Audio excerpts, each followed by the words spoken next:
Hi everyone! Welcome back to my channel, and for today's video guys, dito tayo guys sa Barangay Esperanza, Alfonso, Cavite, just around 10 minutes from Tagaytay Bypass Road. And meron tayo ditong 500 square meter na corner lot. Meron na po rito mga nakatira, 500 square meter to. Ayan, may kuryente, tubig, accessible by car. Ayan, concrete roads. Ayan, may mga kapitbahay. So ito siya guys, 500 square meter. May muhon na to, and nakatitle kay seller. Tapos kapag binili po siya, direct na po ita-transfer ni seller yung title sa name nyo.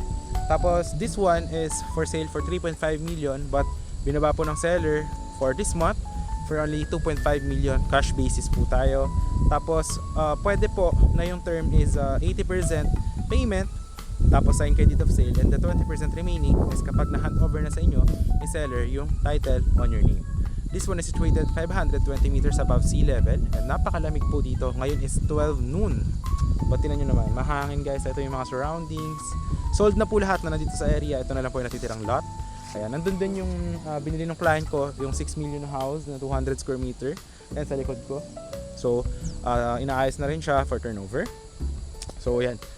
Dito guys, ito yung 500 square meter, walang restrictions, is hindi po ito subdivision, no? So bahala po kayo kung gusto niyo siya pagawa ng house, or gusto niyo pang business, or kung ano man yung plano niyo. So ito siya, ayan. Alright, ayan, may kapitbahay din doon. Ayan. So this is the corner lot, pag ganyan siya guys. Tapos may muhon yan doon, tuturo ko. Ayan, no? Napakaganda, no? Napakasariwa. Ayan yung 6 million house na binili ng client ko. So ayan, accessible siya by car. Ayan guys, oh, napakaganda ng lot, and napakasariwa ng hangin. If you're looking for a retirement lot, I definitely advise this one. Ayan, so ganito siya. Yan yung kapitbahay sa harap. Yan, may mga alagang mga manok. Ayan. So ito siya yung kalsada. Ayan, may mga kuryente, water. Ayan, corner lot, pag ganyan. Dito yung muhon yan guys. Alright. So ayan guys, hanggang dito yung muhon. Ayan, hanggang dito yung 2. Ayan. 500 hanggang doon sa kotse ko, pailiko. Ayan, hanggang dyan sa lubong. Tapos pag ganyan. Kasi may-ari nito 200 square meter to. Itong kabila is 300 square meter, 327. Ito yung kapitbahay sa kabila. Ayan. So if hanap mo guys malamig na weather, guys, ito na talaga pinakamura, as in. Negotiable na to, paunahan na lang siya. Napakaganda, no?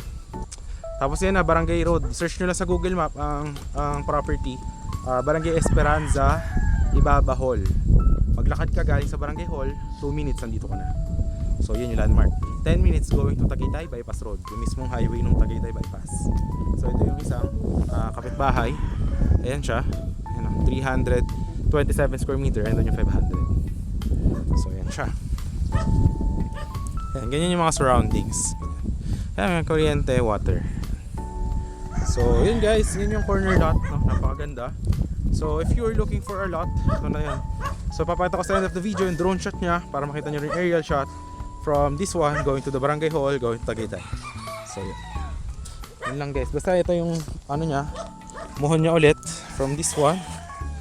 Ayan, ito siya. Diretso, corner. Ayan. Tapos pwede ka rin na-send yung mga copy ng title nito. Andiyan yung Viber, WhatsApp ko if you're interested. So yun lang ang ating tour. Ay, napakaganda ng lupa. Ang tapa ng lupa dito, maganda siya taniman and gawa ng house. Kasi napakatahimik. So yan, ikutan naman natin yung isa, yung 6 million house para makita nyo din. Yan yung kapit, yan yung ano, yung sa client ko, yung 6 million na bahay. And dito guys, kasya po, dalawang sasakyan dito. Ito ano to kalsada. Yan, for ano to kasya dalawang sasakyan. Yan, ito yung papalinis na lang natin pag may bumili na. Yan.